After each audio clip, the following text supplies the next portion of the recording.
Jesu zvipo zvavo zvese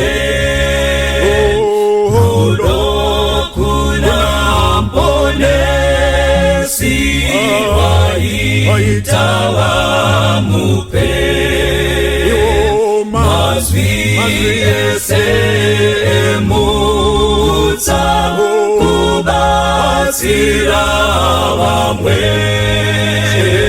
zvese zvezvipo zvavo akazvigashira waunza kuna Jesu chipo chakanaka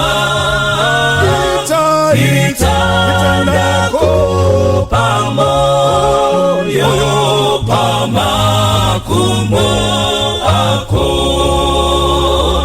pakange pane mfambi aidawo kupa akaonawo zvipo zvaipatenzi airisa zvikuru kuti ape chipo akamirawo pedyo asina nechiro waunza kuna Jesu chipo chakanaka itandako pamoyo pamakumbo ako achema atitezi ndimi mulemutsa tora zvese ndinazo nemoyo wechiwi Jesu akapindura chikuru chipo chako kupinda zvimwe zvese zvaunzwa kuneni waunza kuna Jesu chipo chakanaka itandako pamoyo pamakumbo ako waunza kuna Jesu chipo chakanaka itandako pamoyo pamakumbo ako itandako pamoyo pamakumbo ako itandako pamoyo pamakumbo ako. Makadini sangano dzvene raMwari, mufaro wangu kutaura kwamuri panguva ino tichidzidza zvakare zvimwe zvaJesu. Pazuva ranhasi musoro wenyaya unotiwo Rwizi Jordan mumazuva edu, River Jordan mumazuva edu. Toda kutsvaka kubva mukati meshoko raMwari kuti Mwari anoti kudini mumazuva edu. Takatarisana neRwizi Jordan. Rwizi Jordan tinorwana pakawanda.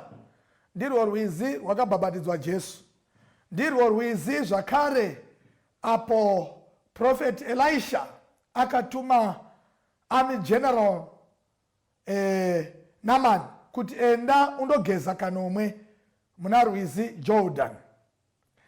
tina vamwe vaimbi vesangano reSeventh Day Adventist Glenview Group vakaimba zvakare rwiyo rwakaita mukurumbira, baba ndiyambusei Rwizi. Ndiri kuti kudini? Ndiri kuti Rwizi Jordan, Rwizi rwakajairika kurwunzwa, uyezve Rwizi rwakajairika mukati meshoko raMwari. Asi pazuva ranhasi musoro wenyaya unotiwo Rwizi Jordan mumazuva edu. Tichada kuverenga kubva kubhuku raJoshua chapter 3. Tichange tichidzidza kubva pavhesi number 1. Ndichaverenga ini kusvika pavhesi number 5.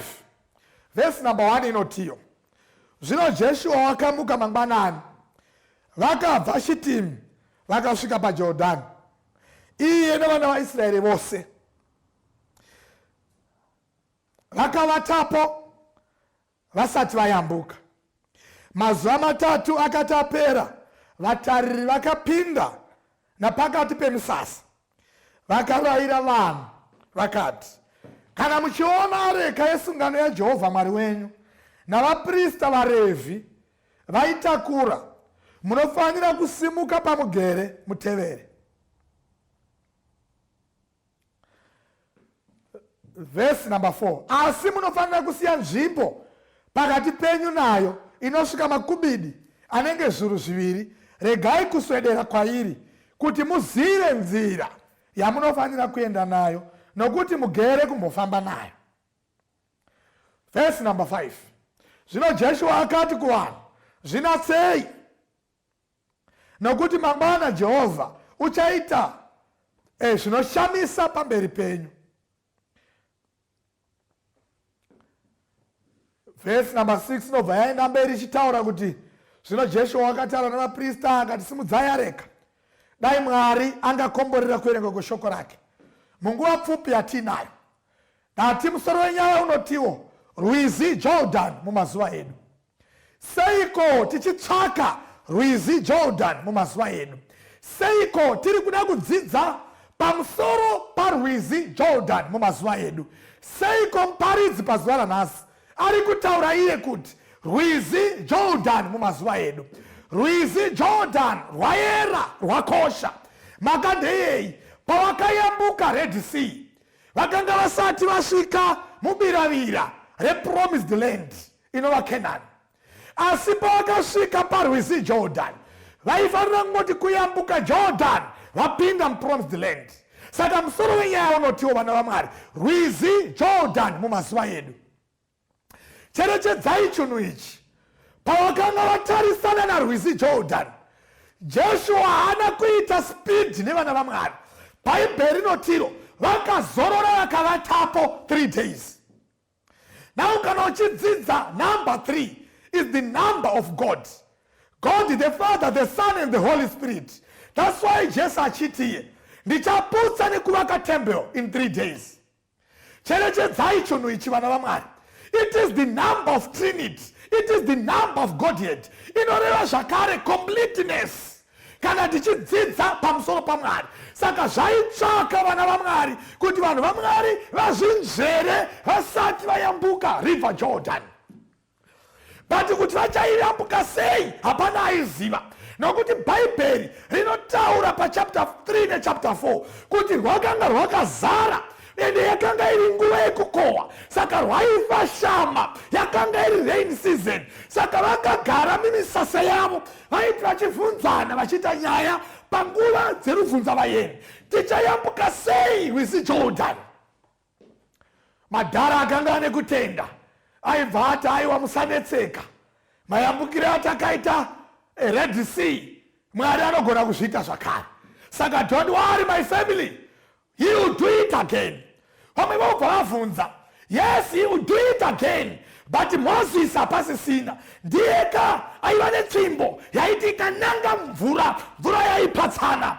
Vakaita kubvunzana, but sangano raMwari nevanhu vaMwari vakateerera. Regai ndikuudzei, Mwari wedu hasi kuzopererwa nemazano. Tasvika paRed Sea, musanetseka neCovid-19, zvichapfuura vanhu vaMwari. Handiko kuguma kwenyika, Mwari wedu hapererwi. Yakambouya Spanish flu ikapfuura, niyo Red Sea neimwe nzira yakambouya ikapfuura, mhando dzenhamo dzakambouya dzikapfuura. But vana vaMwari, ndiri kutaura zvaRwizi Jordan mumazuva edu. Vamwe vakabva vati aiwa Joshua aita mudiki, zvaida Moses mutana, akabva nesungwa zvakatangira, uye akatangira pakati uyu hangatisvitsi. But chinondifadza vana vaMwari, komana anoti iye Joshua akasimuka akarayira akati vakomana pindai mumisasa, vakaita chidaidziro, in 3 days tichasimuka. And ndinoda kukutaurirai, we don't care kuti muri kunetsana here mumisasa, but after 3 days tichasimuka. And hatingosimuki zvisina order. Mukaona areka yaJehovha yesungano yasimuka, zirai kuti resitanga kusimuka. Areka yaJehovha yaiva neiko vana vaMwari? Ndiyo ka areka yesungano yakanga ine 10 commandments. Kureva kuti vaisimuka vakatungamirirwa nemutemo waMwari, yaireva presence yaMwari. Hatigoni kusimuka mukuru asina kusimuka. Kati maupenyu hwedu vana vaMwari, usaenda kana Mwari asingaendi newe, usadya kana Mwari asingadyi newe, usaroora kana Mwari asingachati newe, usafamba kana Mwari asingafambi nesu. Problem yedu tiri kuchema tichisiya Mwari, tiri kuisa maproblems pamberi tichisiya Jehovha wemaproblems. Vakarara hope 3 days, River Jordan ruchitindira, fasha uchiunga munhu waMwari. Vanogara mudhuze nenzizi munoziva kana nzizi dzakazara, kunenge ruchifema 24/7. Apa Joshua ndopanoita chidaidziro kuti after 3 days tichacross.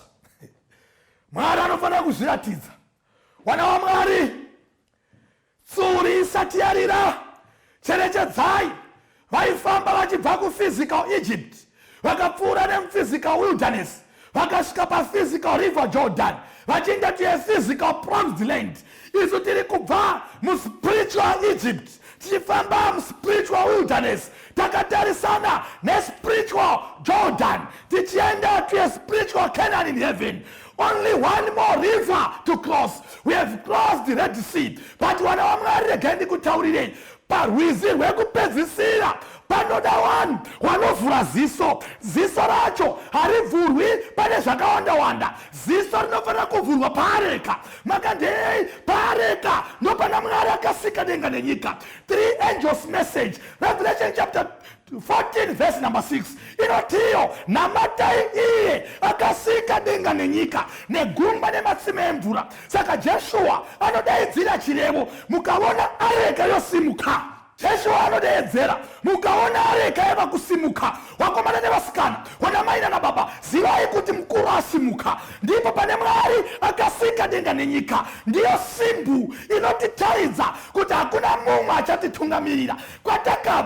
Takabva naye, patiri pano tinaye, tinoenda naye. That's why pane mwe mharidzo munyora achitiye, tinoti Ebeneza, ndiye watisvitsa pano, ndiye achatisvitsa. Tinosvika nemukuru, hapana achapinda neback door kupromised land, hapana achapinda neback door. Patinoenda kumusha, areka kusimuka kwayo yakanga risingori box raiva nezvaishamisira, asi raiva box raiyera, rakanga risingafaniri kusvipa padhuze naro, raiva box raitaura presence yaMwari. Chakavagadza 3 days, vaiziva hatigoni kuenda kana tiri tega, hatigoni kuenda. Saka seiko iwe munhu waMwari iwewe uchirara kubva nhasi kusvika mangwana usina kumbodeedza zita remukuru, usina kutarisa paareka yaJehovha? Ndiri kuti munhu waMwari, tarisawo nevanonamata mudzimu, havagoni kufamba rwendo rurefu kana rupfupi vasina kukanda bute pasi, vasati vabvunza vari pasi, asi vanotenda muropa raJesu akatifira pamuchinjikwa. Unoita vhiki mai mwana, munhu achirara achimuka achishama n'ai, anotozorangarira kuti kuna Jesu aenda kuchechi. Areka iri pakati pedu. Umwe muimbi anonzi Mere kana kuti Blessing handichazive, anoti areka yaJehovha iri mberi, isu tichitevera chidzidzo chiri papa vana vaMwari. Munhu akabarwa nemukadzi hana chaanogona kuita kana areka yaJehovha isiri pamberi pake. We don't care about COVID-19, but tinotanga kuva worried tikapinda muCovid-19 tisina areka yaJehovha mberi. We don't care about AIDS and HIV. Tinotanga kuva worried about AIDS and HIV kana tikapinda tisina areka yaJehovha. Hatina problem economical instabilities vana vaMwari. Makandei tine areka yaJehovha. Areka yaJehovha. Regai nimbobuda pana Rwizi Jordan. Munoziva here? Regai nimbobuda pana River Jordan. Munoziva here vanhu vaMwari kuti even drought kana richiuya panyika arivingi vanhu vaMwari. Mwari agara neplan B nevanhu vake. Rinovinga vasinganamati. That's why pana chapter 17 ya 1 Kings, Elijah anoti declare drought. Nyika yose inorwa nenzara asi hana kuzara kana zuva 1 asina chekudya. God had the plan B nemunhu wake. Ndiri kuti munhu waMwari even mumazuva akaipa zvakadai vanotungamirirwa neareka yaJehovha zvakaoma zvinoomera vasinganamati Mwari. Isu tinonamata Mwari, tinoimba, we are sailing on with Jesus in the vessel, and we don't cry, we don't mama. Udenga kuna Mwari. Areka yaJehovha iri mberi. River Jordan mumazuva edu. That's why David achitiye pari zvino ndakura handizati ndamboona mwana wamunhu wakarurama anonzarara nenzara.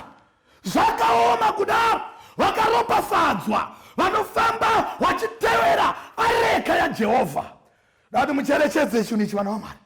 Pamazuva ekupedzisira bhaibheri rinotiro ndipo pane kutsungirira kwevatsvene vanochengeta murayiro yaMwari nekupupura kwaJesu. Seiko bhaibheri ichiti kuchengeta murayiro waMwari nekupupura kwaJesu? Nekuti murayiro waMwari ndiwo kauri muareka. Areka yaJehovha. Murayiro unobudisa character yemukuru. Saka pamazuva ekupedzisira munhu waMwari tisati tayambuka spiritual Jordan, tichipinda muspiritual promised land, chitimu tatopfuura munhu waMwari, tanangana nekuyambuka river Jordan, asi hatisi kuyambuka tisingaoni ziso risina kutarisa paareka.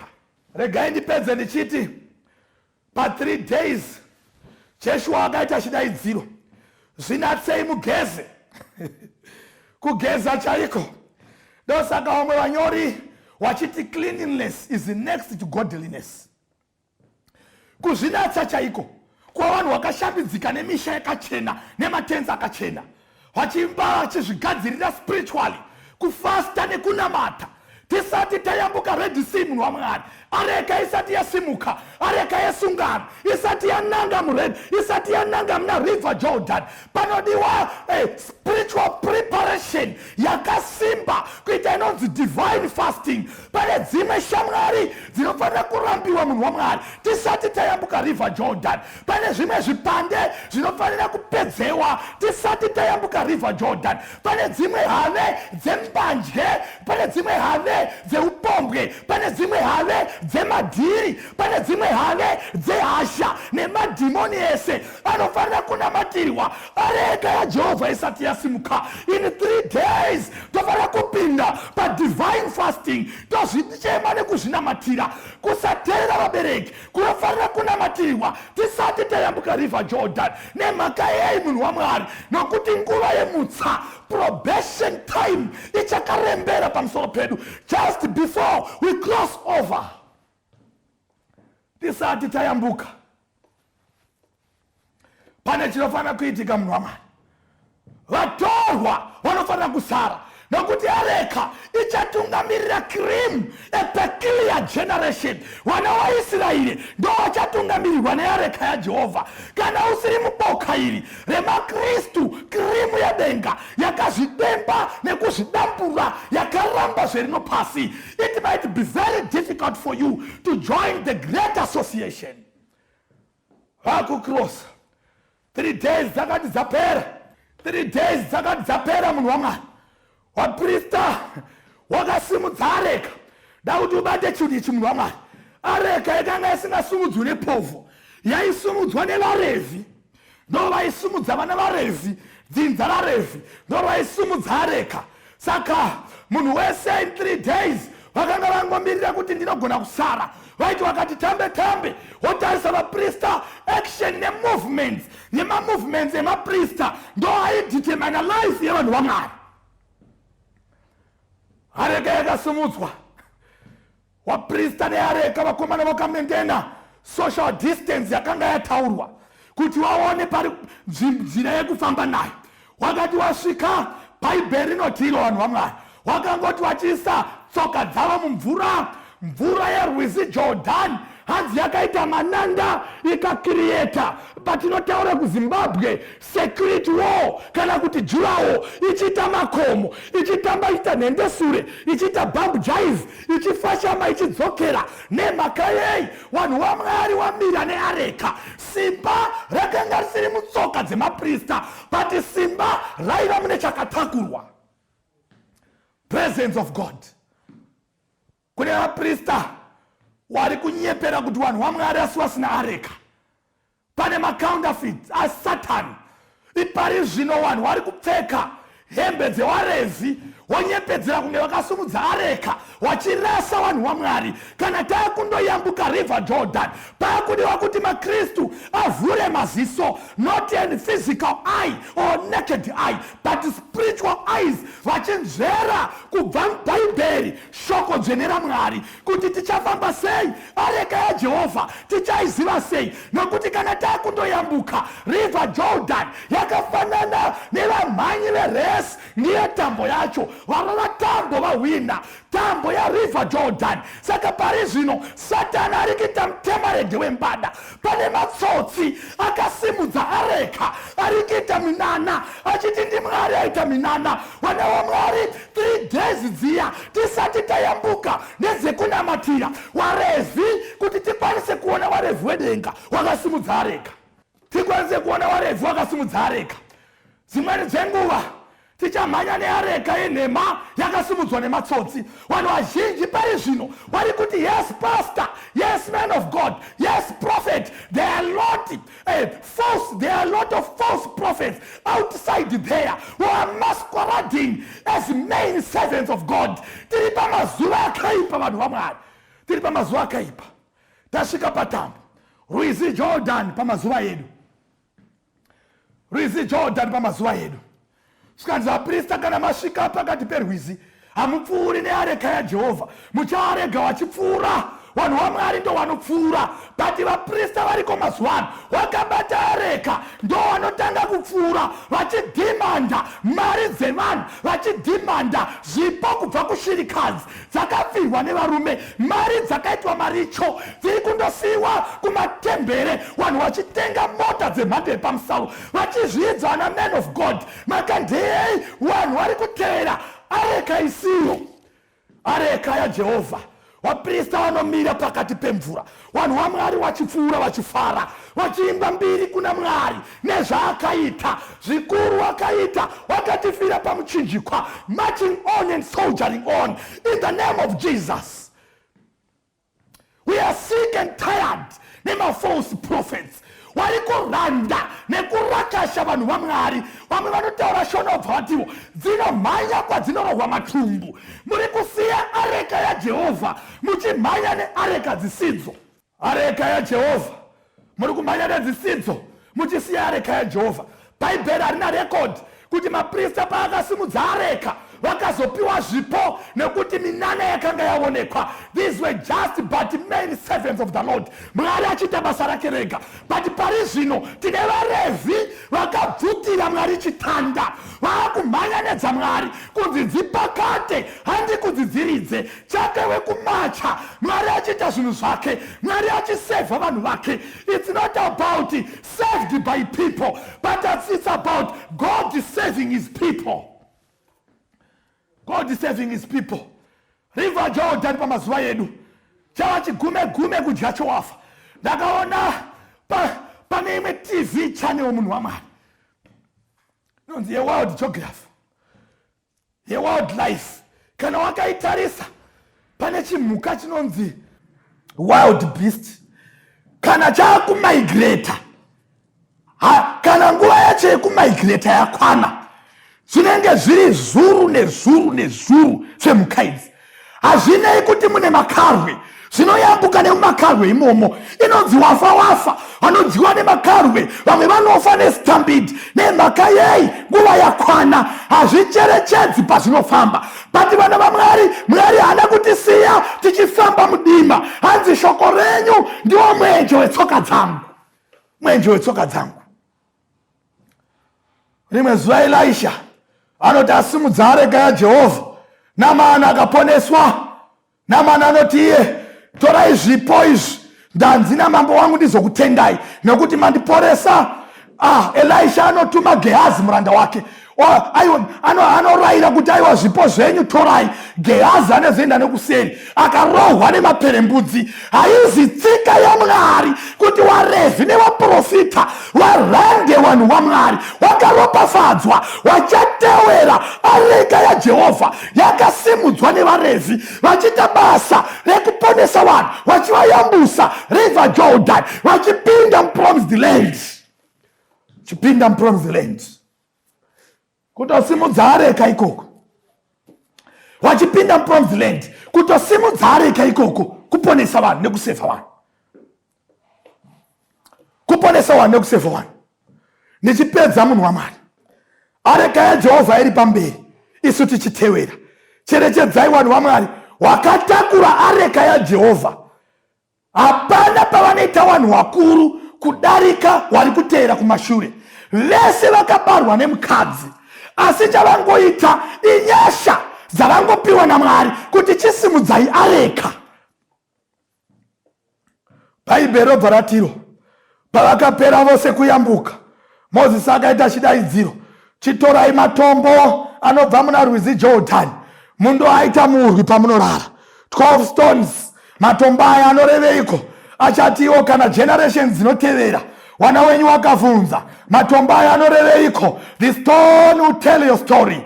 Takayambuka river Jordan, ni Jehovha akatiyambusa. Kana mazoguta nyemba musakanganwa Jehovha. Rangarirai kuyambuka kwa makaita. Pane wana wakaendeswa kuzvikoro, wakatodzidza kuma mission schools, but pari zvino wabudirira, wakanganwa areka yaJehovha. Naizvozvo vanhu vaMwari, takurai matombo acharangaridza even the future generations. Takamirira kuyambuka kwa Jesu kwechipiri kuti takamboyambuswa.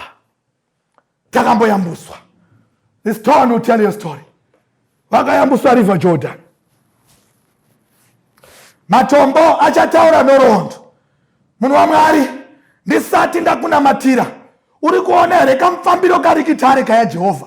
Hatina record yekuti vayambuka river Jordan vakazosangana nerumwe rwizi. Record yatinayo ndeyekuti vakando-occupya nyika yevaKenani, vakaenjoya zvavakanga vapromiswa naMwari. Mwari wedu haregi kuzadzisa zvaakavimbisa vanhu vake. Kana akati anouya, one day achauya. Mwari wedu hanyepi, hanonoki sezvinoreva vamwe. But before he comes, we must cross river Jordan. Tinoikrosa seiko? Tauraiwa nevatungamiriri vemachechi, wafundisi, waprofita, wana men of God, nana papa, wauraya vanhu vaMwari. Instead yekuti vanhu vanamate paareka yaJehovha, ndivo vavakunamatwa nemhaka yekuti ndo vakabatiswa areka. Mwari angarambe akanyarara. Dati ucherechedze muchitendero chako kuti uri kunamata akabata areka here kana kuti uri kunamata areka yaJehovha inoreva the presence of God. Mwari ari pakati pedu, ine mitemo yaMwari yakakwana.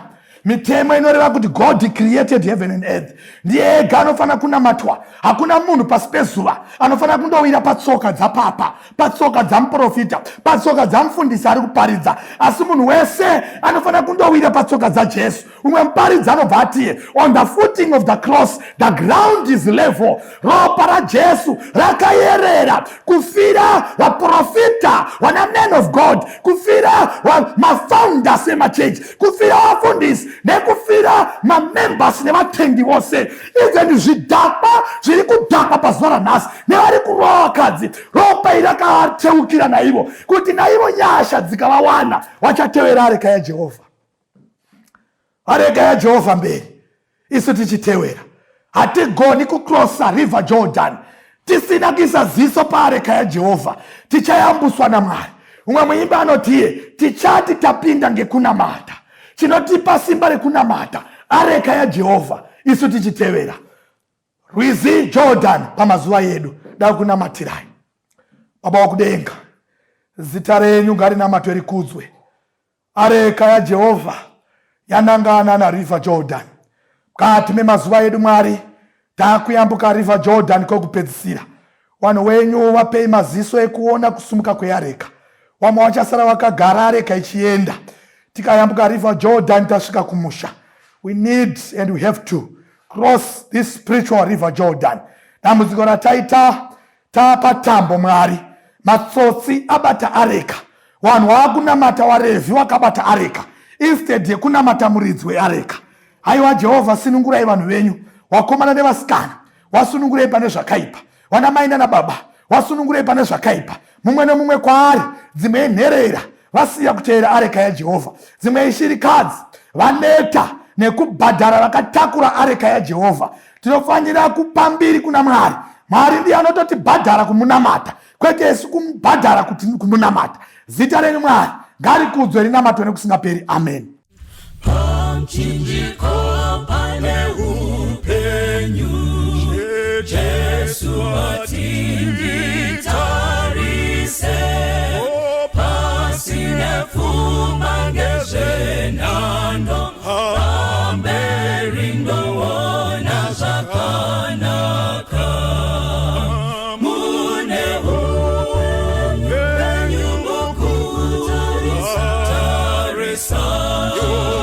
muchinjikwa upenyu wakanaka, kutarisa Kalvari.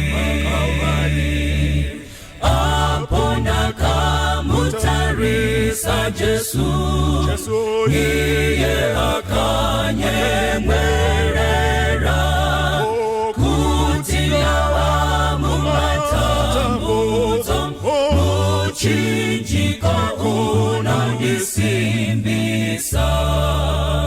Mune upenyu mukutarisa, muchinjiko Kristu upenyu wakanaka, kutarisa Kalvari. Ndinozotarisa mchinjiko, ndosimbira muchinjiko, hakuna anozoputsika, anosimbira simba redenga. Mune upenyu mukutarisa, muchinjiko upenyu wakanaka, kutarisa Kalvari.